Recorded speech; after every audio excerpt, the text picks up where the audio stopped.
the CentreSteer podcast, a podcast by, for, and about Land Rover owners.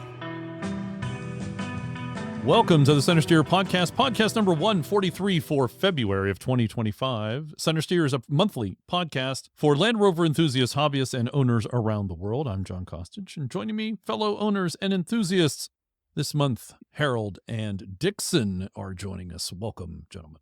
Good day. Greetings from Western Pennsylvania, where the number 143 has special significance. One of our famous sons here in Latrobe was Fred Rogers, Mr. Rogers' neighborhood, and his favorite number was 143. He and his wife used to sign their notes to each other. It was their personal code. It's the number of letters in the three words, I love you. Beautiful. Nice connection. Morgan is under the weather and not able to join us for the news portion, but Dixon's back. So how's Dixon? You were out last month, and now you're back. I'm back. Was sick for a while and now here. Missed the other recording. I was on my way back from New Jersey where I'm working on a pair of 80 inches. Excellent transition to our guest this month is Sandy Grice. Sandy is a lifelong series owner. He is the founder of Rove and was instrumental in helping Mike McCaig to start MAR, or MAR, as I like to call it. He calls it the MAR. Yes, the MAR. We have Sandy to thank for NARC and the 50th anniversary celebration of Land Rover. Sandy also managed a newsletter for 20 years, sharing information and events for Land Rover enthusiasts throughout North America. It was the CentreSteer podcast before there was a CentreSteer podcast. Back when you had to dial up and get it. That's right. This is before dial-up. The Gearbox was an excellent newsletter that Sandy produced, I guess from 98 all the way till a little after 2000. That would have been a dial-up BBS type distribution, wasn't it? Or was it an email? No, that was all paper. Oh. And post office. Oh, yes. It was mimeograph then, huh? Yes, I received it, and it was to an extent, a model of what I did with the OBLR newsletter. I thought it was far better than mine for a long time. We'll talk to Sandy a little bit in the podcast after the news. And thanks to our Patreon and Buy Me a Tea subscribers for their continued support. Patreon supporters receive bonus content, including 10 questions, our Land Rover-oriented question and answer lightning round. We did one with Sandy, so you'll get that in a couple weeks. Give me 10 days or so to get that posted up. 10 days more or less, 1 day per question. Oh, that's good. And we received a communication via email from a listener. His name is David. He's in South Carolina. I'll read you a little bit of his message here. I've been a podcast listener for the past couple of years. I grew up not far from CentreSteer headquarters in Wheeling, West Virginia. Wild and wonderful. Back then, Land Rovers were something you didn't see in person, only on TV or magazines. I may have seen a Rover during a rare trip to Pittsburgh, but it was likely parked by the old 1980s era Banana Republic store. I wonder if that Rover belonged to anybody we know. A Land Rover was a dream of many of his for many years. Around 2005, I briefly searched for and thought I found was the best Land Rover, a Disco 1 in green, with rear fold-down jump seats. Unfortunately, all the examples I found locally either had mechanical problems or excess rust. Shocker. Or both. Yeah, most likely both.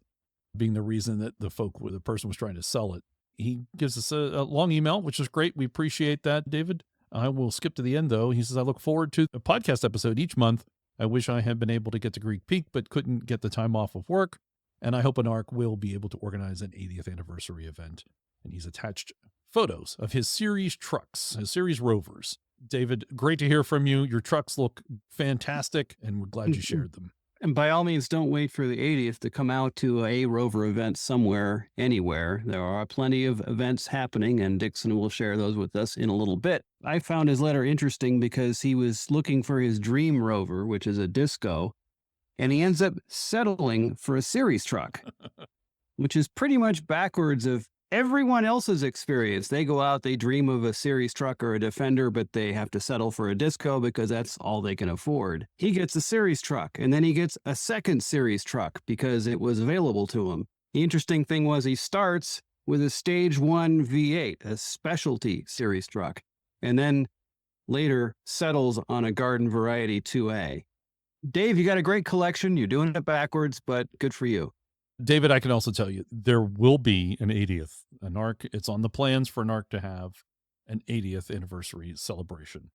Don't know anything more than that. We just decided we're going to have one. So I can confirm. But there are plenty of events in the Carolinas close to where you live. Speaking of which, it's time to turn over to Dixon for our North American events calendar. For club events, Anarch is going to be supporting two main events this year. The Ottawa Valley Birthday Party near Maberly, Ontario on August 22nd to 24th, and the Virginia Rove Mid-Atlantic Rally in Arvonia, Virginia on September 25th to 28th. That's MAR, sir, MAR. The MAR, yes. The MAR to you, sir. Okay. Sandy corrected us. Okay. Those are the two main ones being sponsored by Anarch. As for all of the other events, the next month we'll have a much fuller list. The Anarch Advisory Council, which is all the different club representatives and so on, only got together very recently, a couple days ago, and they are all in the process of sending in information.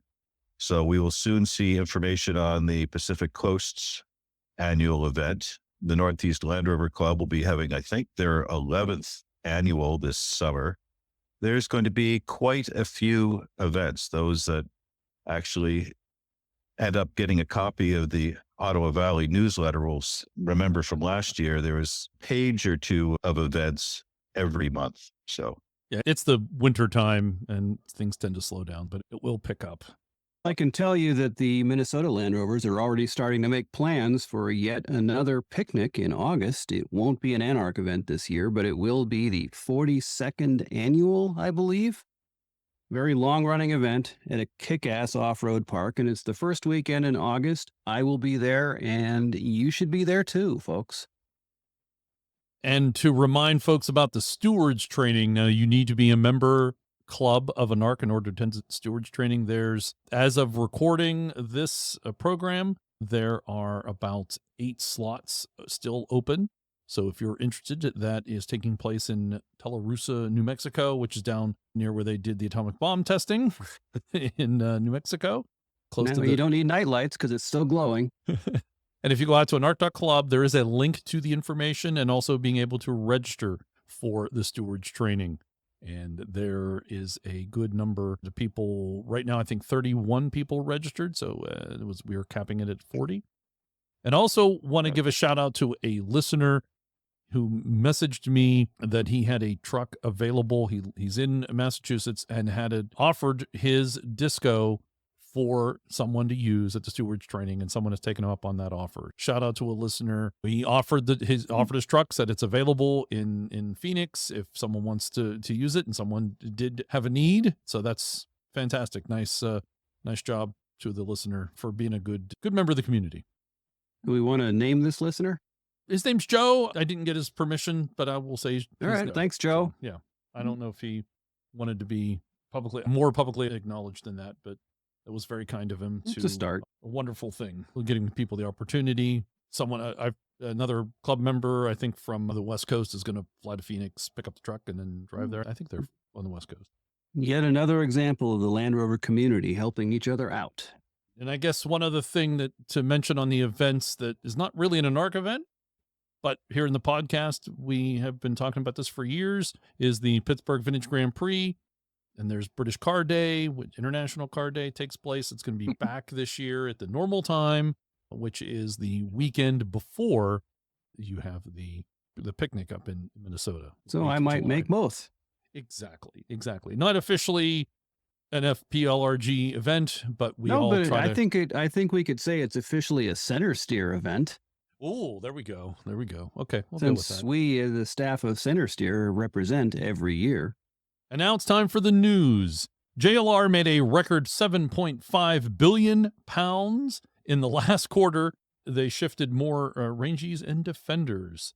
That's a lot of sterling. They made $7.5 billion in revenue between October and December of last year. That's 2024. That's the most amount of revenue JLR has made in October-December period on record, as well as posting a 9th consecutive profitable quarter of trading. Which is probably also a record, Yes. at least in modern times. Probably all time, I would think. I don't know. There might have been a time way back when they stitched together more than 9 quarters of profit, but in recent modern times, I can't think of one. Wholesale volumes, the sheer number of cars that JLR has shipped around the world, were up by 3% in the same period versus the 3 months before that, for a total of 104,427 models of various sizes. The overall mix were the most profitable: Range Rover full-size, the Range Rover Sport and Defender models, making up 70% of their total wholesale volume. JLR's profit before tax and exceptional items in Q3 was £523 million. Now, that was down from £627 million in Q3 of the year before, but profit after tax in Q3 was also down. So they made a lot more revenue, but profit was down. It looks like they've gotten a handle on their expenses and gotten a handle on sales coming out of COVID. $7.5 billion to $9.5 billion US dollars. And next up, JLR faces 25% tariffs under Trump plan. The U.S. president suggested it will impose tariffs on car imports as high as 25% in a move that could hit JLR particularly hard. Thus ending the run of profitable quarters. That's true. The move would likely be a major blow for JLR, which racked up nearly a third of its sales in North America last year, mostly, of course, in the U.S. Popular models include the full-size Range Rover, the Range Rover Sport, the Defender, and the Discovery. I don't know why this article mentions Discovery, because I don't think it's a major seller, but hey, that's what they say. Well, it may be the only one anybody can afford anymore. It's not going to be just JLR, because with the 25% tariff on all goods coming from Canada and Mexico, there are a lot of cars today are not made in one country or the other. There are parts made on both sides of the border, and they move back and forth quite a few times. I can't actually think of any American car which is made 100% in the USA. The parts are coming, like you say, from both places. And the average impact that they've so far analyzed is that the average car price in the United States will rise by at least $8,000 as a result of this, just with Canada and Mexico, let alone a 25% bump on something from JLR. And JLR is not big enough to be able to handle any sort of price impact like that. So basically all cars are going to be more expensive, so maybe the impact to JLR might be somewhat mitigated by that. But it's mitigated by everything else going up too. Although usually in that case, people people are going to stop buying cars. They can't. They buy well, less. they'll wait this out. Yeah, exactly. And so I think it's going to hurt everybody equally, which is one thing about it, I guess. I mean, if you take a $150,000 Range Rover, 25% is another $37,000. So that's not money. plus the additional sales tax on that $37,000. Yep. So in theory, you could buy your car in Canada and bring it into the United States almost immediately, and therefore you'd save the 25. No, customs would catch you on the border. You're bringing it across the border. You're bringing something in from Canada. There's your 25%. Yeah. As a car, you're not going to get away with. Yeah, nope. You'd have to. What do you have to declare, Mr. Costage? I'm bringing in this brand new Range Rover. That'll be $37,000, please. Put a Series 2 VIN plate on it and see if you can sneak through that way. Next, JLR will spend $180 million on the Portland automotive tech site. Back in 2014, they opened a tech site in Portland, Oregon, as a way of collaborating with the Intel company on ways to use technology in their cars.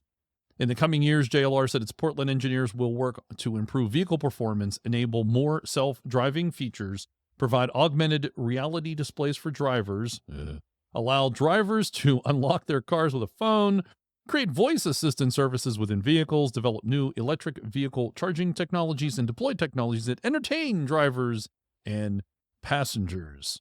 So this $180 million will pay to operate the Portland facility, the cost of labor, hardware, and software to engineer new technologies. Do we really need to unlock our cars with the phone? Can't we use a key? No, Jerry doesn't like handles and doesn't like the key openings there. So, But you get those little radio fobs like they put on the kind that you just put in the car and then push the dash button. So you could have a proximity fob that would unlock your car. Ford's been doing that for a while now. Do we need to use a phone? Really? Like, why do we need one more thing that we have to use our phone to do? these are excellent questions. I certainly like technology, but there's some technologies we don't need. Technology, when it's necessary, useful, or makes our lives better, but technology for the sake of technology, just, I don't know. I mean, I guess it gives people jobs, but other than that, I can't see any good reason for it. I hope they have some cybersecurity folks working on these new inventions too. Thank you for noticing my field. Thank you. And not only that, think about how often people like get up and walk away from the table and forget their phone. Somebody could grab that phone and then they could steal their car. Now, people lose their keys too. I understand, but yeah, that's... Yeah, you're right. But I think phones get lost just as easy. They do. The overall thing, that seems odd to me. I understand why JLR has to do some technology improvement. It's nothing they can particularly do in-house because they don't have enough people. It makes sense for them to outsource or at least be closer to where other engineers like this are. And Jags and Land Rovers are for drivers, people that want to drive. Please don't take that away. These kinds of tech centers can lead to collaboration that leads to more meaningful projects. But yeah, just to develop entertainment things, why not just make the cars more fun to drive? That's entertaining enough. One of the reasons I think we all drive Land Rovers is because it's in that word, drive. It's that action verb, right? Drive. We want to drive them. All right, let's move on, shall we? JLR recalls 2020 Range Rover Evoque over airbag issue. An estimated 1,270 examples of the U.S. market Evoque may have been produced with incorrectly assembled left-hand knee airbag modules. The airbag cushion may become loose to insufficient adhesive on the airbag dust cover, which may result in said cushion unfolding with either partially or completely. In the event of a deployment crash, a cushion that is not folded as intended will obviously increase the risk of injury. And the subject is the knee airbag module. The subsequent investigation revealed that 1,270 such vehicles were shipped to the U.S. with all subject crossovers hailing from the Hellwood factory in the U.K., produced for the model year 2020. The vehicles in question were assembled between January 29th of 2019 and May 1st of 2019. Thus far, the folks at JLR have received a grand total of 12 field reports and claimed in the U.S. market. The vehicles were between July 2019 and July 2023. Dealers were informed no later than February 27th. Notification of letters to be mailed to owners by April 11th. If you have an Evoque, something to keep your eye out for. Sounds to me like it would be safer to not have the knee airbag than to have one that's defective. So glad all the airbags on my series truck are working properly. How many do you have on your series truck? 0, and they all work perfectly. One of the rare times everything's working correctly on your series. Next, 2025 Land Rover Discovery Review. This is off the J.D. Power & Associates website. I'm not going to go through, read the whole thing, but if you're interested in looking at potentially purchasing a Discovery, this is a good article to take a look at. They talks about the infotainment system, talks about driving it, what it's like inside, the safety features. Of course, J.D. and Power, so they usually focus on those kinds of things. Some of the competitors, just one of those rare times when you see some information about the actual Disco 5. For the 3 people who are considering getting one, here is your article. Next is a review, also another kind of a rare review of the new Defender D90, the Defender 90. Just habit to say D90. This is 2025 Land Rover Defender 90, 4 reasons to love it, 2 reasons to think twice. I'm just going to give you some highlights here. Not many people talk about the Land Rover Defender 90 and suspect this has to do with the 2-door layout. Like the Jeep Wrangler and the Ford Bronco 2-door models, the Defender 90 sacrifices 2 of its doors for a shorter 101.9-inch wheelbase, which helps off-road. Both the Defender 110 and 130 have 119-inch wheelbase and are much heavier, but all 3 models still have much of the same equipment available. The Octa, the new Defender Octa, is for 2025, comes equipped with a BMW Source Twin Turbo 4.4 V8, putting out 626 horsepower.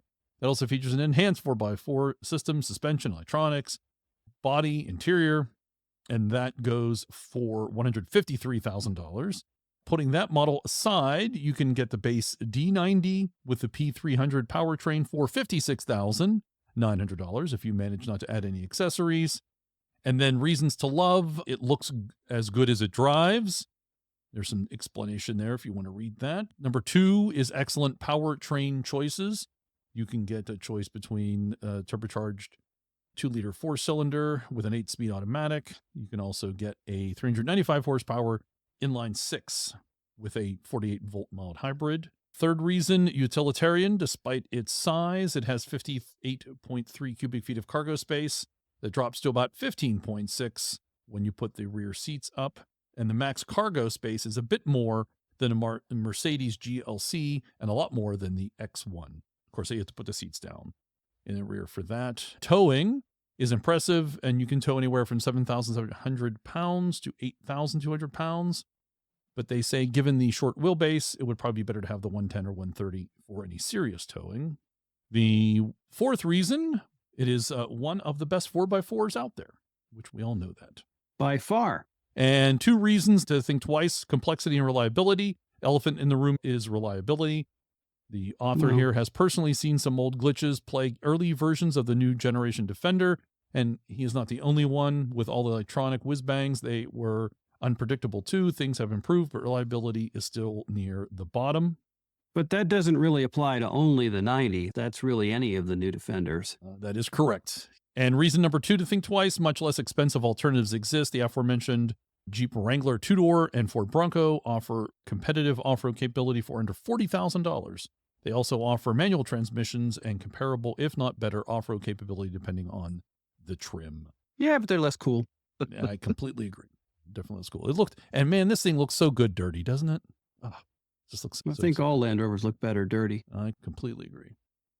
At least that's my justification for never washing mine. Next, a sort of review, but Car Scoops calls this your Land Rover Defender 110 questions answered. There were 3 or 4 questions. There's really only one that I thought was new or different or interesting, and that is, how does it compare to the Discovery? So think of the Discovery as the softer, more luxurious Defender. That's the easiest way to describe the difference between the two very similar SUVs. The on-road driving dynamics are a touch sharper. The driving position feels more classically Land Rover, and the cargo size is a touch more accessible. It's worth noting that the Discovery can be highly capable off-road too, so go with whichever feels more your style and don't look back. I would answer that question differently. I would say the Defender compared to the Discovery is the brand that's likely to still be here 5 years from now. Valid, very valid. I really like this picture of it through the trees with the lichen. Mhm. That's a good shot. Yeah, with the mist or fog or whatever that's like softening the view. Kind of looks like the kind of place you'd want a 110. And finally, in the news, and it's a short month, as you can see, for news items, this one is Land Rover that truly was fit for a king. Charles bespoke a Defender to be sold at auction. A 15-year-old Land Rover Defender supplied new to King Charles is set to go under the hammer next month for a relatively attainable price. The 2010 Defender 90 hardtop, old-style utilitarian 4x4, you know all about that, was supplied to His Royal Highness and the Duchess of Cornwall by JLR Special Vehicles Division. The off-roader has fewer than 25,000 miles on the clock, and its traditional Keswick green paint said to be in superb condition. The driver's seat, finished in charcoal gray, is claimed to show only minor wear and tear, indicating that it was not a chauffeur-driven Defender. Charles most likely may have taken the wheel himself. Iconic auctioneers will offer it to the highest bidder at an event hosted in the Midlands on the 22nd of March, with the expectation of a winning bid in the range between £43,000 and £50,000. And we did find the auction, and we'll have a link to it. They have more pictures of the vehicle. The driver's seat shows almost no wear because the King's backside is softer than commoners. That's right. Oh, it has no rear seats either. Look at that. That's the No, it's a hardtop. It's just hardtop, no windows. It's the bread van. Blindsider. It's the bread van. That is indeed it. It's a 90, and yeah, that's actually a pretty good price for a 90. I think that's in good shape. Most likely in excellent shape. Love the number plate. We can't import it here. That is true, but love the number plate. 72HRH. Wonder what the 72 means. Is that the year?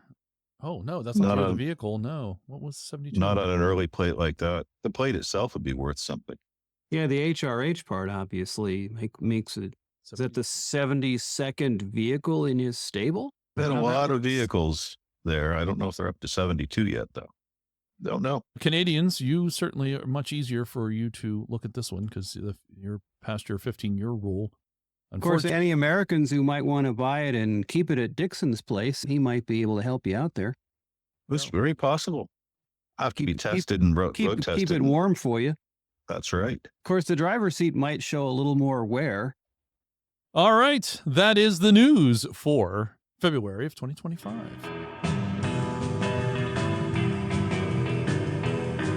And now joining us on the CentreSteer podcast, all the way from Norfolk, Virginia, is a legend in the Land Rover world, especially here in North America, Sandy Grice. Sandy, welcome to the podcast. Thank you for having me today. I've just turned 75, and I've bought my Rover new in 1972. You're as old as Land Rover itself. I pay not quite a whopping $4,139, tax and title included. When was this? 1972, November. And what model? It's one of the earliest Series 3s. Nice. Series 388, to be precise. And did you name it? No, but it has been named recently by some of the road guys who have been helping me out with work on it. I have had a couple of health issues as of late, and I haven't been able to put enough energy into it. And the couple of the Rover guys have named it Indy.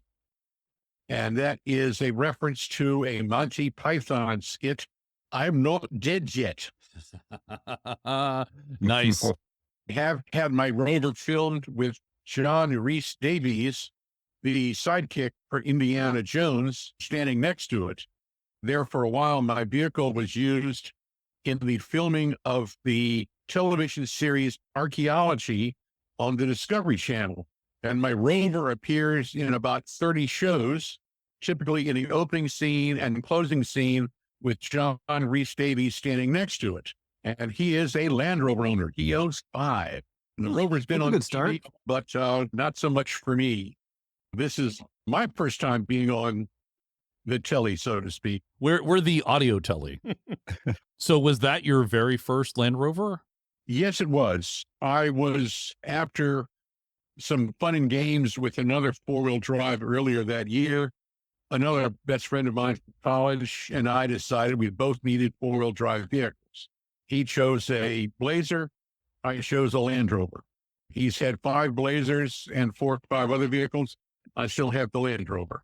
Nice. So yes, someone made a better choice than the other. How did you then arrive at the Land Rover? Were you always Well, aware of them, or did something happen? No, of course, I first saw it on Wild Kingdom or whatnot. I was familiar with them, but they were a very rare critter on these shores.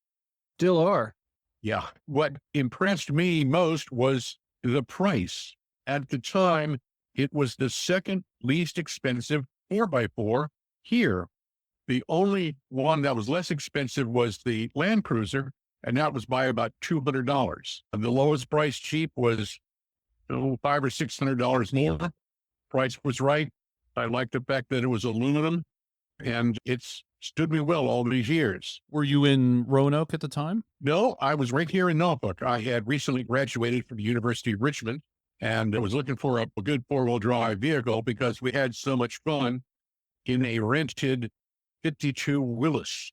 Early 1972, my firm was asked to appraise a large tract of land that became False Cape State Park. It was about 7 miles of barrier island that was in essence uninhabited. But we needed to drive around and take pictures of all of the properties, sites and whatnot within this 7 miles. And we rented a neighbor's 52 Willys that had aircraft slicks on all 4 corners. Oh dear. Great tires they're great in sand, squarely on the interstate, but we had so much fun that we both wanted a 4-wheel drive vehicle. You got a Blazer, I got a Rover. and we went from there. Was that your daily driver? It was the only one and only for 2.5 decades or whatnot. And everything, all the maintenance, I did myself. I learned how to do that. And indeed, early on, if you don't learn it, which brings about one rather hair-raising experience on my second trip to Vermont. This would have been early 1975. And I still wasn't into the tools and whatnot. The only tools that came with the Rover was the tool roll, which came with all new vehicles. A nifty little roll of what you might need to fix things in the field. Back when they expected you to do stuff. Exactly. Designed to be owner-maintained in the field. Well, Anyway. Land Rover's been turning owners into mechanics proudly since 1948. Precisely. I drove to northern Vermont. I had my Rover up there before. My target of opportunity was J Peak Skier, which is known as some of the most cold-hardened freeze skiers on the planet. Yes. It gets bloody cold up there. And this one particular day, it was 35 below with a brisk wind. Now, I had skied up there before in similar conditions, and they didn't ask for lift kits. If you were crazy enough to show up, you could ski for free, except all you would use were the T-bars. Because if a chairlift broke down, you'd be dead before they could evacuate the chairlift. I drive to the ski area first thing in the morning, and there's absolutely no one around. No lifts are running. The gondola isn't running. It's closed down. No one in the parking lot. So I hop back in the Rover to head back to the lodge and just exercise the elbow in front of the fire all day long. I'm on the main road, downshifting from third to second, and the gear shift breaks off flush at the ball in neutral. Oh, Here I am. Suddenly I'm leaning way back and I got a gear shift in my hand, and the engine is running just fine. Heater's on full. I'm in neutral. I'm not going anywhere. I tried the CB. I was in a narrow valley, no one around, and there was no little nubbin or anything I could grab onto with vice grips if I had vice grips, which I didn't. All I had was the tool roll. So after sitting there for about 2 hours with the heater on full, I noticed that beer in a cooler next to the heater outlet was freezing in the cooler instead of being kept warm. Wow. And I figured I was going to be next because, again, the wind chill was close to 100 below zero. And you're in a It was- canvas-sided vehicle. and the Rover on its best day doesn't do much to reduce the wind of anything. This wasn't, I had a hard top. That didn't help you much. I decided I had to do something. And I took a very close look at the shifter mechanism, and there's a slot on one side for the grub screw that keeps the shifter ball in location. Yep. You may not have noticed that, but there's a little. Oh, yeah. So I open up the tool roll, and it comes with a screwdriver that is a Phillips on one side and flat on the other. The flat won't fit in the little slot. I take one of the 10 most useful tools of all time, a roadside rock, and I bash the Phillips head so it fits in the slot. Voila. I have a 4-inch shift lever, and it's enough to get into first and second gear, and not enough to make this throw to third, but I'm moving. It'll limp you off the hill.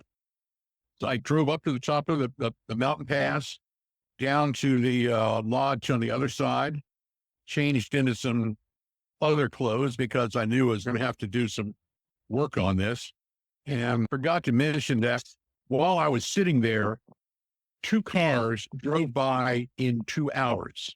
Only 2 cars, and this is the main road. I had asked them to call a tow truck, and nothing ever came. And when nothing arrived after 2 hours, I got to get myself out of here one way or the other. I changed clothes, drove downhill to the bustling metropolis of Montgomery Center, And there I found the only repair truck, only tow truck in the only repair bay in town getting fixed. So That would explain it not showing up for you. exactly. I park out front, walk inside, and the guy said, yeah, I'll weld it up for you, but you got to bring it inside.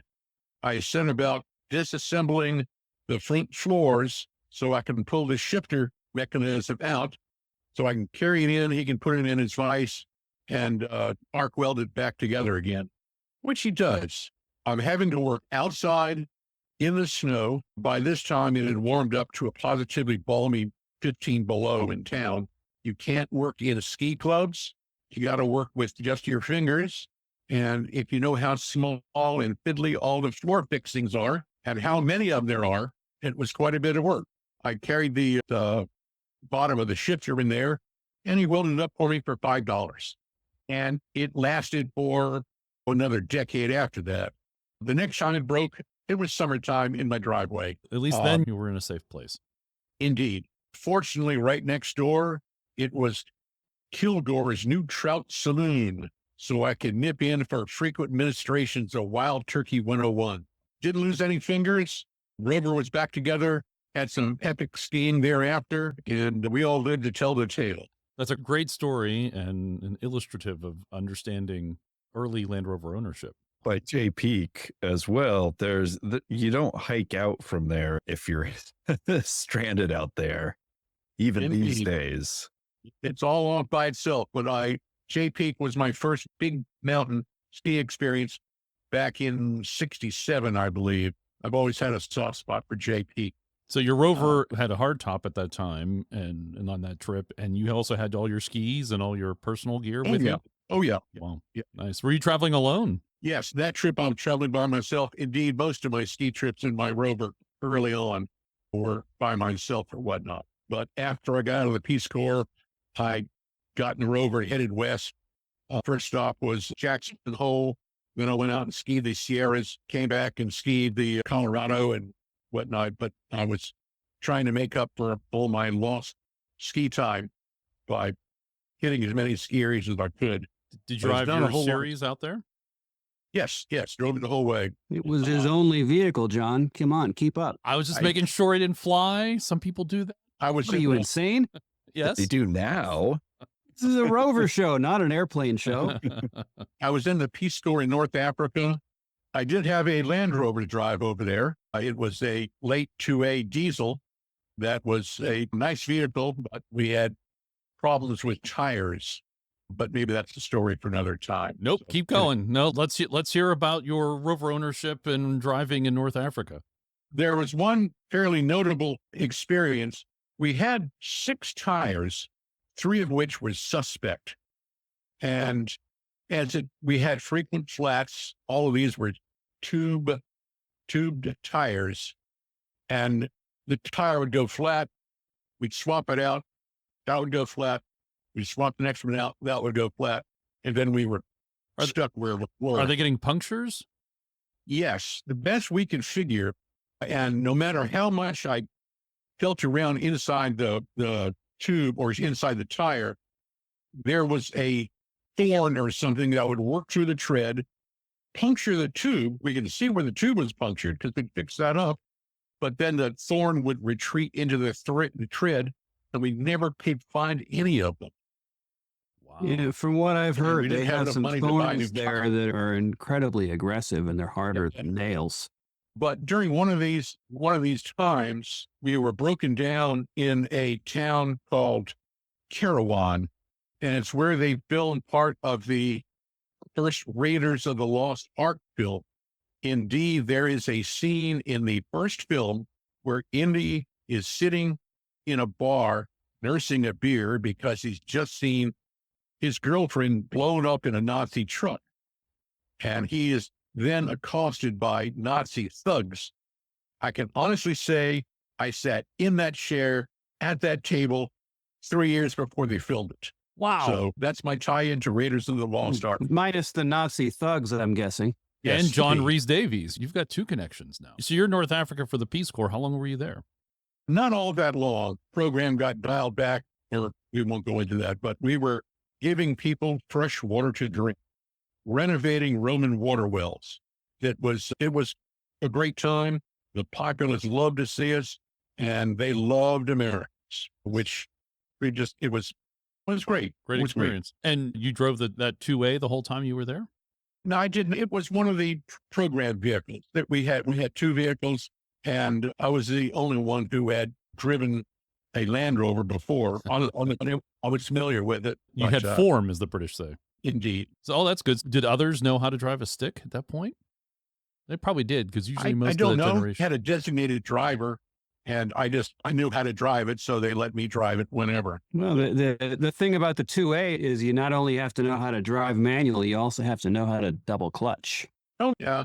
I had no problem with that. And it was a diesel. Indeed, most of the vehicles in the country were diesels. So no getting run at the sand dunes. No, where I was in Tunisia, they filmed an awful lot of movies there. The Raiders filmed, Star Wars, they're all filmed in Tunisia. I've been on the site of half a dozen movies before they were shot or whatnot. Was the Series 2 a right or left-hand drive? It was left-hand drive. Everything in Tunisia was left-hand drive. Okay. Most of the vehicles in the country were French because it was a French colony at one time or another. Most of the vehicles were French. So you come back to the United States and resume? Yeah, hopped in my Rover and headed west. Nice. And then how long were you out west? 3 or 4 months until we started running out of snow. Gotcha. So then you went back to the East Coast and I have been, since then, I have been employed as a real estate appraiser. I appraise unusual things, shipyards, airports, railroads, historic properties. For a time, I was doing acquisition work for the right-of-way of the Appalachian Trail, and I was the only appraiser that the Park Service had that was willing to work in wintertime and off the grid, so to speak. And Very nice. Which And means you were the only one capable of getting there. yeah, indeed. And getting there was one of the other life-threatening experiences I had behind the wheel. I was driving down Route 11, which was the Great Valley Road back before the Interstate 81 was put through.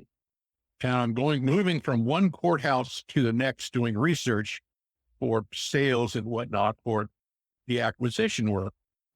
And I crested a small rise. And as I come over the top, I'm looking down at a buff, the big, ugly, fat fellow, a B-52 doing a nap of the earth exercise. And I'm looking down at him, and he's coming up at me. Oh, my. In the middle of the road. well, And that just to pause you, an actual flying B-52 D2 bomber. Okay. All 8 engines running on full, Oh, just above the ground. Because he's trying to get up over the hill you're coming down, I'm assuming. Exactly. And I swear there was a little church at the crest of the hill, and I swear he lifted his left wing to clear the steeple. I mean, it was that close. I had to pull over and stop. And I got out of the vehicle, and the air is awash in the smell of burnt JP5, and he was gone. And you were at the location down. to give thanks for surviving that, I guess. Indeed, it took a while for the adrenaline to settle down. how close do you think he came to you? I don't know. He was probably flying 100 feet off the ground. Wow. Which That's is close. too close for Yeah. something of that size. Yeah. Yes, indeed. And the thing was, I could see the pilots. Oh, wow. Did you look him in the eye? Did they catch Well, eyes? I guess I don't know. They were wearing sunglasses, True. and so was. But they may not have noticed you. They were paying too much attention to the steeple, probably. Let's hope they were. It just it would be dramatic for the story for you to like catch the eye of the pilot and look at each other and go, and oh yeah, this is me. I'm flying over you. And I'm about to douse you in burnt fuel. A couple of things I learned on my early trips to Vermont, things that you should do and things that you should not do in a series vehicle, particularly in ultra cold weather like JP is wont to have. One thing you don't want to do is park in gear because in cold weather and 12 places to put in oil, everything solidifies. Oh, yeah. Well, you don't park in gear. Parking Yep. brake, okay, but you don't park in gear. You want to leave everything in neutral. Another thing you don't want to do is to park with your nose or your heater vent to the wind, especially when it's below zero and cold blowing snow, because you'll end up with a snowdrift in the passenger well, which is something I learned. Indeed, you want to have a radiator mouth or an old bottom of a beer carton when beer came in 24 can cases or whatnot. The 2.25 is massively overcooled, so you really don't need a radiator in the wintertime. You want to block off all that cold air going through there. And there are limits to how deep snow you can go through. The Rover is a superb driver in the snow, but if you're in wet, heavy snow, you can't drive through much deeper than the axle, because after a while, it all builds up under your vehicle and lifts you off the ground, and there you're stuck. And indeed, if you're driving in powder snow, you can't drive in snow much deeper than the bumper, because after a while, it has a tendency to fill up your engine compartment, and then you stop here. Yes, that's quite common. That's the moment when you hope you haven't damaged the Yes. fan, because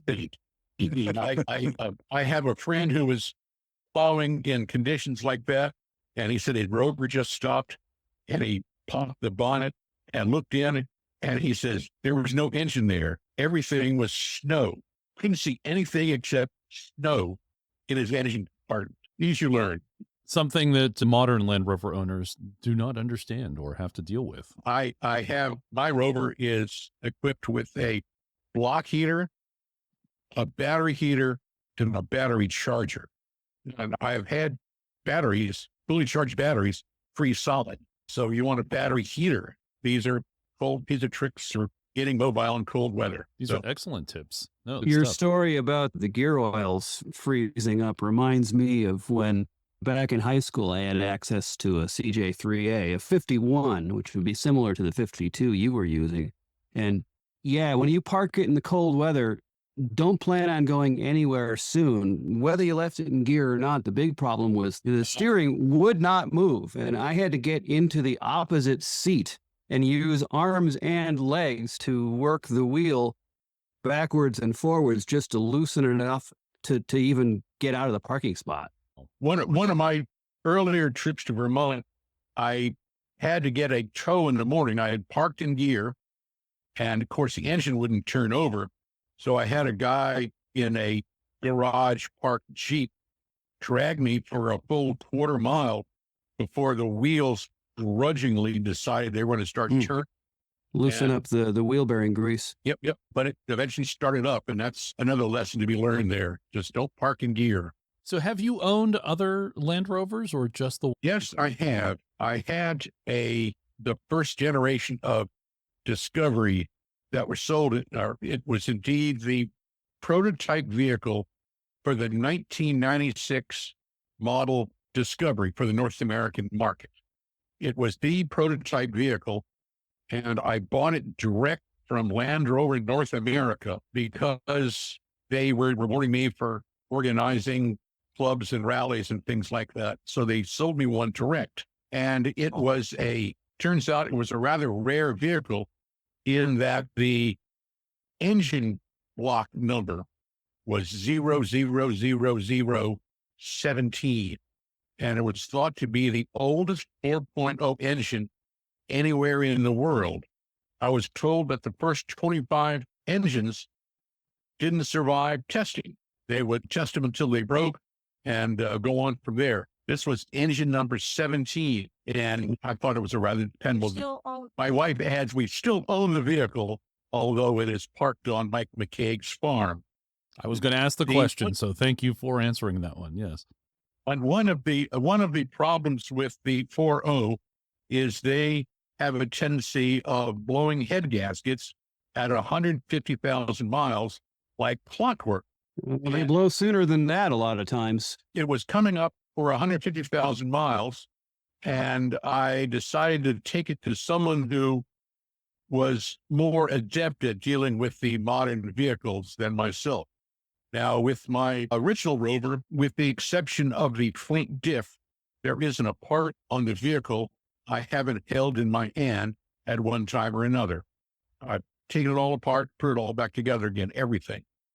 But all the electricity under the bonnet of the Discovery had me a little worried. So I said, let me take it to someone who knows what they're doing. They can put a new head on it, or should I say, replace the head gasket, and we'll get on down the road. Unfortunately, the gentleman, should he remain unnamed, farms it out to one of his minions. And 35 miles later, a rod goes through the side of the block. Oh, Thus endeth that Rover. for engine number 17. Yep. 3 of the 4 founders of Rove, including myself, did a field expedient autopsy. And as soon as we pulled the valve covers off, we noticed all kinds of fungus in the valve covers and elsewhere that a rudimentary switch in the parts launcher or a squirt with carb cleaner or something like that would have taken care of. But the gentleman who did the rebuilding work did none of those. So I think that a hunk of funk got into the journal bearing or something like that, and rod goes through the side of the block, and there ended that engine. Sorry to hear that. I assume replace the engine, or did it get parked on McCaig's farm? It's still parked up there. At the time, I didn't have the money to get a new block.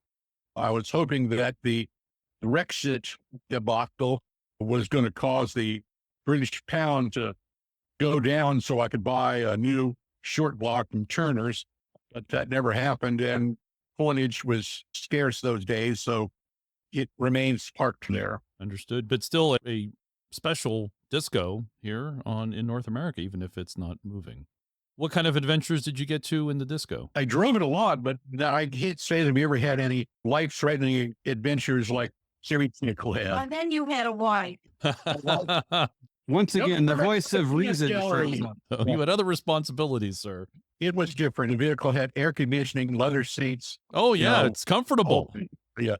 Was it an automatic or was it a stick? No, it was a 5-speed. Nice. Which also makes it rare in 96 model year. Yeah. And how long did you have that? I know you still have it, but how long was it on the road? Was that about, you said 150,000 miles? What are we talking about? Yeah, it's 10 years, 10, 15 years. And do you have any other Land Rovers? I'm accused of having a whole garage full of parts. I'll only make one out of that. The only other quasi-Rover vehicle I have is a Sankey trailer, which we used to tow behind the disco. Oh, excellent. Sankey, that's very cool. You still have the Sankey? Yep, parked out back. I have a friend in town who's interested in buying it right now, and I'm probably going to let him get it for a fair price. Good deal. You are, as you mentioned, one of the founders of Rove, along with Mike McCaig, and also of Anarch. But Rove is coming up on its 50th, I think? 40th anniversary this year. 50. Thank you. 50th anniversary. Thank you, Harold. I think it's the 40th of Mar and the 50th of Rove or something thereabouts. Sandy, can you tell us your side of the story for how Rove came into being? We've heard from Mike McCaig. It was even prior to Rove was the Rover Owners Association of Richmond. And this was a group of people from the Richmond area.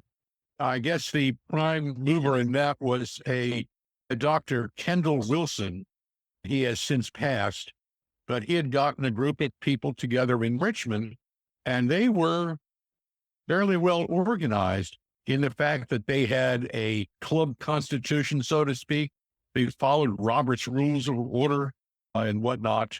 And indeed, the club secretary for Roar had written to British Leyland in 1974, asking to use the familiar Land Rover logo on club stationery decals and whatnot. And at that time, and unbeknownst to us and all of the dealers in the country, British Leyland was fixing on abandoning the U.S. market, which it did suddenly and completely in mid-1974. And all of a sudden, parts are not available, vehicles are not available. There's no company support whatsoever. And of course, since they were planning this, he said, sure, go ahead and use the club logo.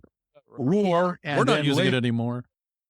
Roar and now Roe to actually own the rights to the logo. Now, if I could find that letter in the archives, I could probably get residuals or something from Land Rover North America. There was a group in Richmond and an ad hoc group of Rover owners in the Norfolk area, including Mike McKay and Diesel Bob McCullough and a bunch of other people. We had a dozen or two. We'd get together every so often for a mud run or a get together or whatnot. And how we found out about Richmond, I do not know. I don't know how rovers could have assembled. It's not magnetism because they're aluminum. I don't know how we got together. Perhaps you just followed the line of oil on the road. That has been proposed. I don't know how we got together, but Rove was officially organized we more or less organized in 1974 and fully coalesced in 1975. So they came out of Roar and others in the Virginia area. Right. Roar was in Richmond, and Rove and there were a few people in Norfolk, and we said, instead of Richmond, let's make it Virginia. And that's where ROAV comes from. Which is great. So you had a hand in MAR, I assume, also? Yes, from the very beginning. We would have rallies before they were even called, and the first couple of MARs were held at Mike McCaig's Headland Farm in Buckingham County. And it was, things were a little bit different back then, but it was a good turnout. We would typically have 100 or more vehicles, and it was rapidly outgrowing the site. And indeed, the Pearl Spawn site is only about 5 or 6 miles away from Headland Farm, where it all started. So you call it MAR. I've always called it MAR. Interesting. I know. Now you say you've been to a couple, or how frequently have you been to the MARs? I started going in 2003, and that ran for a good 15 years or so. And then our local club here in Pittsburgh used to make an annual thing. Oh, yeah. Yep, we're with Harold and I are with the PLRG. Pronounced F-plurg. Yes. Indeed, F-plurg. I've been to MAR many times and camped out on the island off in Pearl Spawn across the James River there, the causeway. Mm-hmm. Oh, were yes. you on the island when we had to make the evacuation? No, sir. No, that one I was thankfully avoided that. I've been there certainly to see the flooding. We're at 05 and 06 were 2 rainy years that I recall off the top of my head. From looking at the videos, they were pretty monsoonal. Yes, they were. You know what MAR stands for? Mud and rain. Exactly. Rain, and rain. It's MAR with 3 R's. Yeah, Mike and I were the first ones to go out onto the island. We were scouting the area, and we drove down to where that low water bridge is. And we could see the water going over it, but we didn't know how deep it was in the middle. We both had winches, but a winch won't do any good if you don't have someplace to tie it to. So we roped the vehicles together. I hooked a rope to the back of Mike's vehicle and tied it to my bumper. And we decided that he'd go into the river, and if he got in trouble, I could pull him right out back easily. And or you both die, one or the other.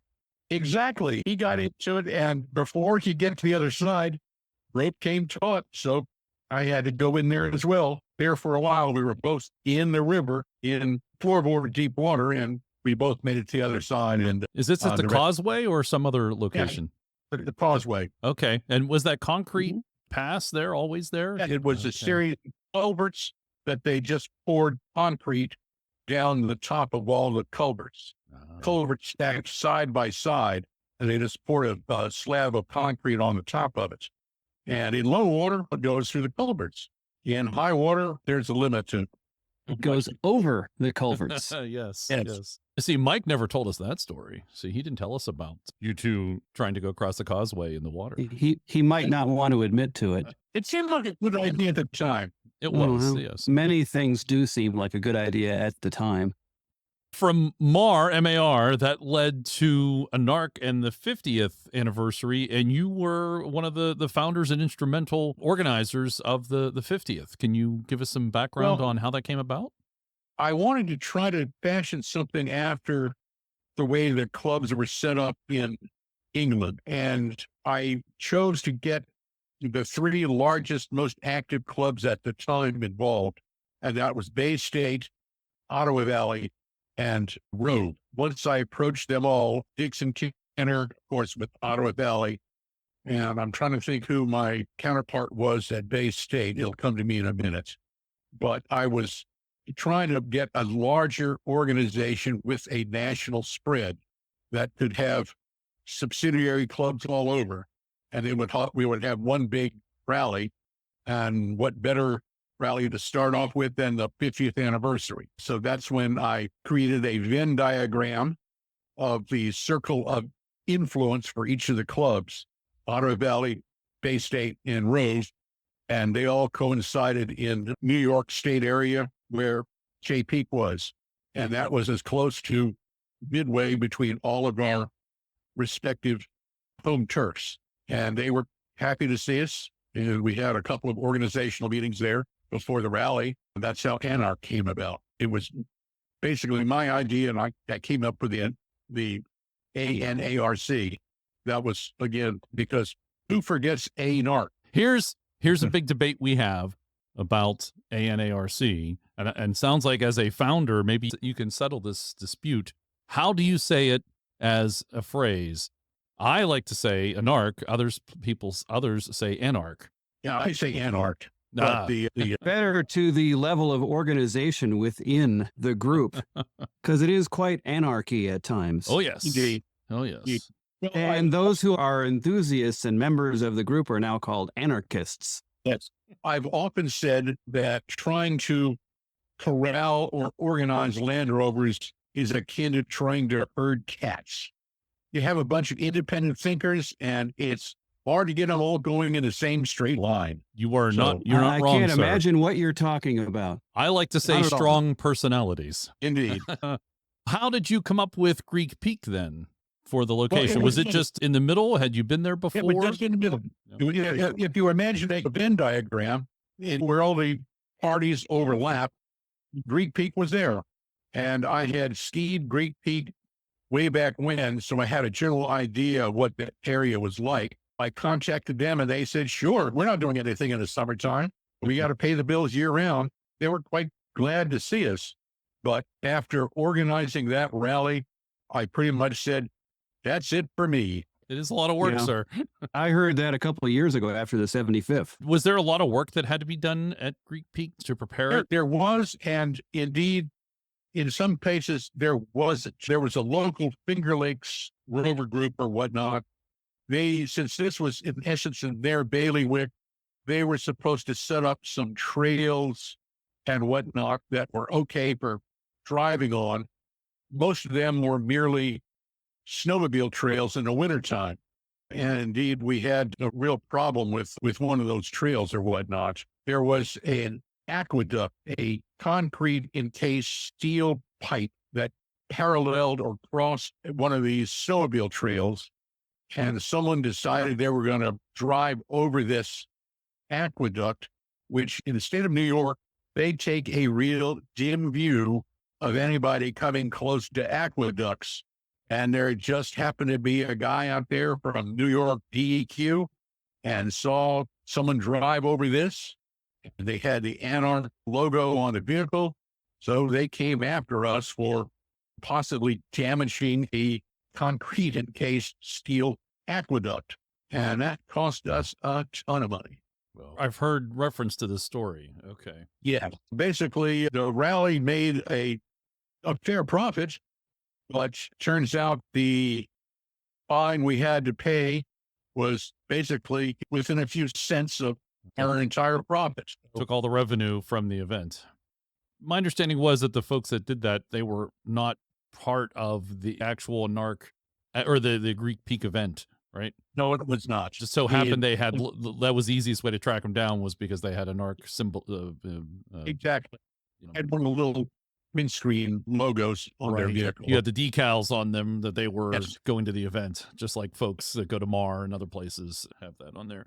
So this is 1998, which is just as the internet's taking hold. I'm curious, having helped organize the 75th, how did you guys organize the 50th? Was this over the phone? Were there a lot of phone calls? Was this actual postal letters? I'm curious of the mechanics. But there for a while, I published a quarterly newsletter for 21 years or something like that, until that got to be too much of a hassle for me. For the longest time, Rove was basically a one-man operation.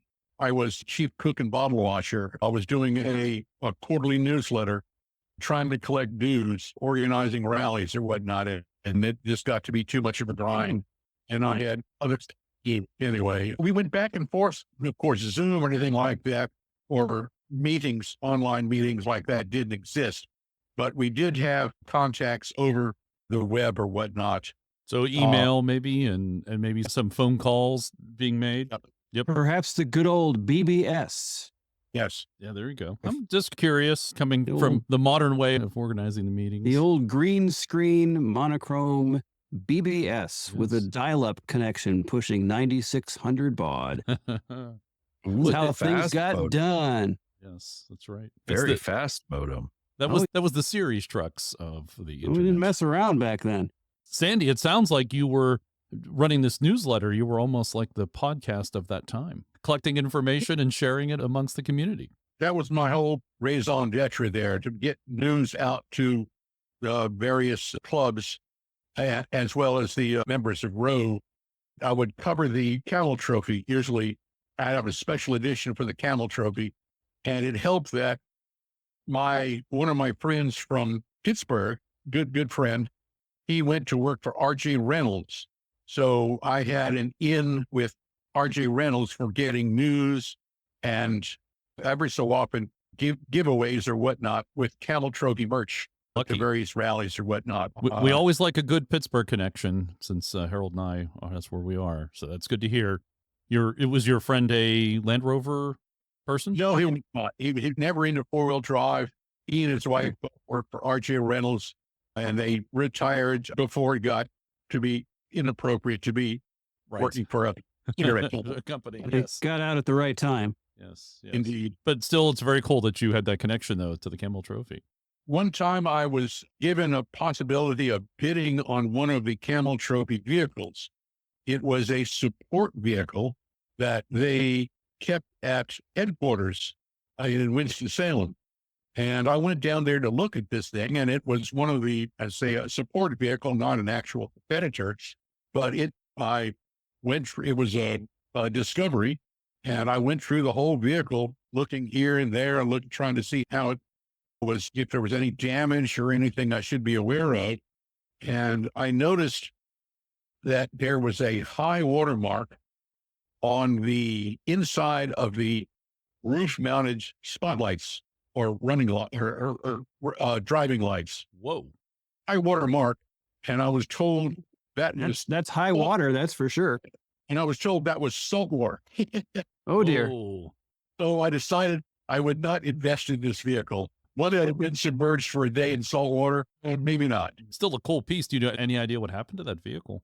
It was purchased by a run-of-the-mill daily worker down there, as opposed to someone in management or whatnot. He was just a worker at one of the plants. Okay. I have no idea what happened to it. Tell me he didn't plan on daily driving that. Well, no, I'm assuming they went through it fairly completely, but just having a high water mark inside your roof rack mounted lights, and that was a no-go for me. It's cool bragging rights in a way, but yeah, it doesn't do anything for the reliability of the vehicle. Exactly. And it's possible that's something that would only be noticed by an appraiser.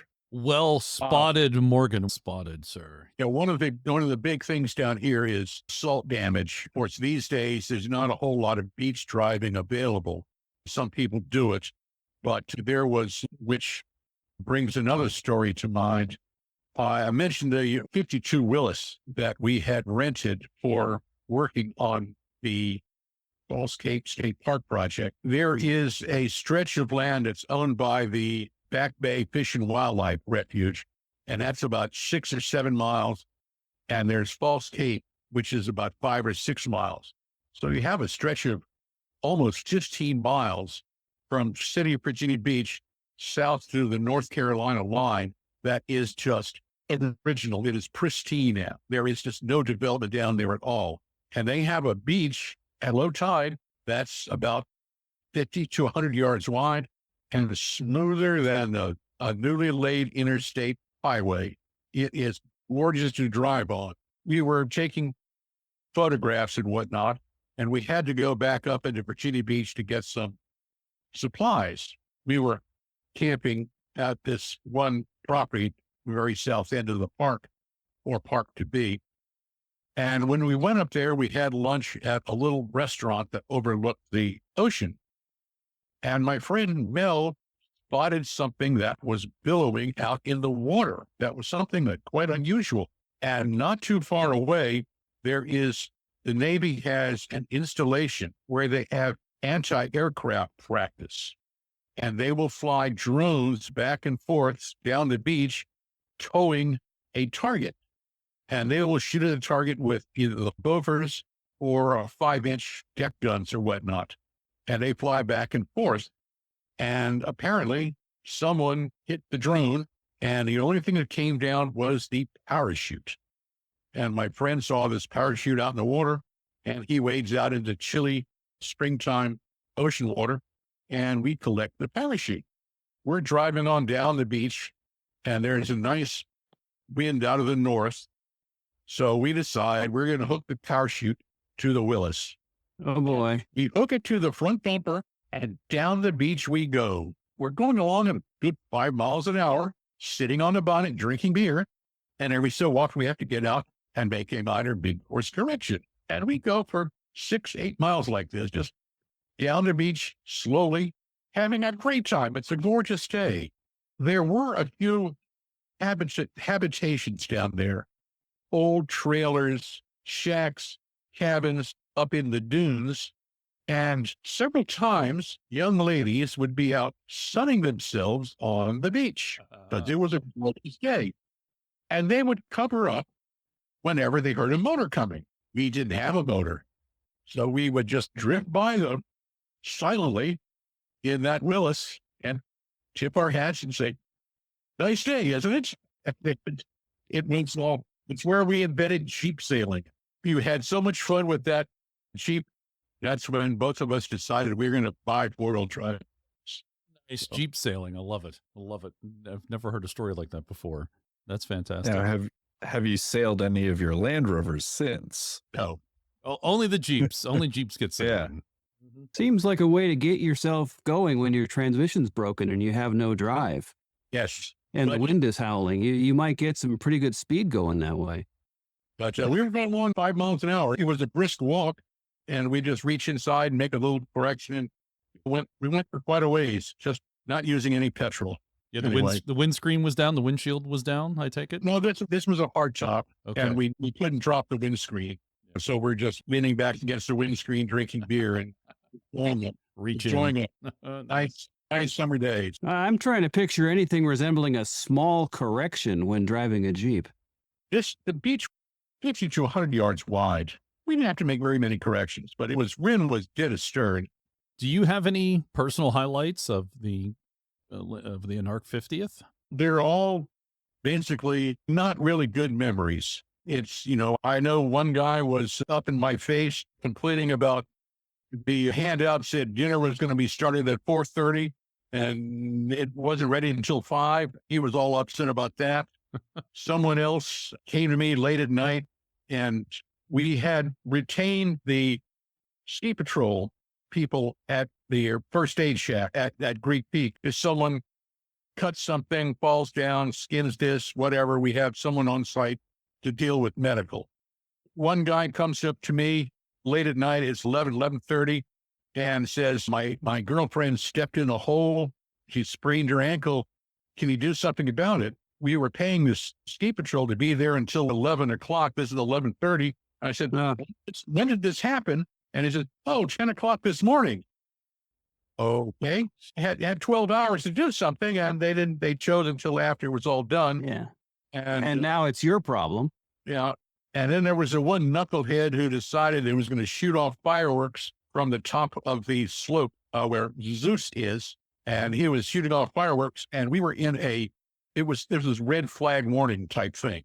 We couldn't have fired because it was a drought, and he's shooting off fireworks. And one of these huge fireworks detonates on the ground, spreading sparks throughout the. Yeah, I can understand then why you were reticent to continue with the organizational parts of it. Sorry to hear that. Yeah. Did you attend the 75th Jubilee? I did not have a running Rover at the time. I had taken my rope off the road, and it was one thing after another, and it's all on the road now. Even lack of a Rover shouldn't prevent you from showing up. I know that some people have shown up in Toyotas, for instance, and parked. Yeah. I don't know any of those. It happens. No, you wouldn't. I figured if you didn't have a Rover, I shouldn't be there anyway. That is not the case, sir, especially you being a founding member of Rove and helping to organize NARC's 50th. I'm surprised they didn't tap you for one of the dignitary roles. I think we did try to reach out to you, Sandy, for that. No, they tried to honor me, and I was the attendee of note at the most recent MAR a couple of months back. Still have mud on my vehicle from that, by the way. So. Perfect. Wonderful. That's good. Excellent. And probably a little less triggering of PTSD as opposed to being at Greek Peak. At least hopefully. Yeah, indeed. Consider we're going to have an 80th. I don't know where it's going to be located yet, but I know NARC is looking at having an 80th birthday celebration someplace in North America. I'm inviting you now, Sandy, to the 80th. You're going to show up, and I'm sure the board would all agree with me. You do not have to pay for your entry fee. Thank you kindly. Well, the rest of the board is now hearing this on the podcast. So. Too late for them to say no. That's right. I've already committed an ARC to paying for your entry fee to the 80th. Sandy, thanks very much for coming on the podcast. It was great to hear about your series truck and the start of an ARC and the start of Rove. Really appreciate your contribution also to the Land Rover community. Thank you kindly. This has been a pleasure today. Quite enjoyable. Maybe we can do it again sometime. Absolutely. I was thinking your newsletter is like the early version of the podcast. A nice connection between the 50th and now the 75th years of Land Rover. It was like the dial-up podcast. Thanks very much again, Sandy. We do appreciate it. Thanks you. We hope you enjoyed show number 143 for February of 2025. Special thanks to our guest this month, Sandy Grice, one of the founders of the MAR, the MAR, and Rove. So as you see Sandy out and about, thank him for what he's done for the Land Rover community. And thanks also to his wife, also Sandy, for letting him use her computer so we could speak with him. And thanks to Harold, Dixon, and Morgan for joining us on the podcast as always every month. Thanks very much, guys. You're welcome. Yeah, sure. Should I wheeze and pretend to be Morgan? Sure. Yes. Morgan was able to join us for Sandy. Then he got sick and couldn't join us for the news, but still thank him. No Sky Creeper for Harold this month, though. And thanks to the One True Pax for his continued production support. Thanks very much, Pax. Always appreciate it. We post a new podcast at the end of every month. Our website, CentreSteer.com, has all our shows. You can listen to those, plus the show notes with links to the stories that we discussed in today's podcast. You can directly support the podcast at patreon.com/CentreSteer. Please go check that out. Don't forget, you get bonus content as much as possible for Patreon listeners. You can also buy a t-shirt, sticker, or even buy us a tea/brown That's available on links on our website. You can check all that out. Thank you for listening to the podcast this month. And a special shout out to David for emailing us and what he was up to with his Rover collection. And we'd love to hear from you and what you're up to in your Land Rover.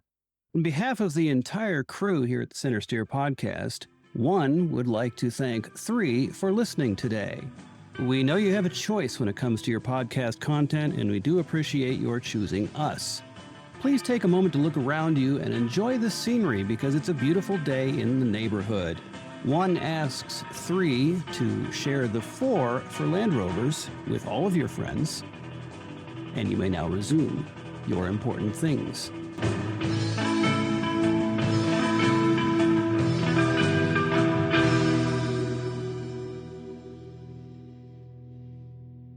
Silently in that Willis and tip our hats and say, nice day, isn't it? It's where we invented sheep sailing.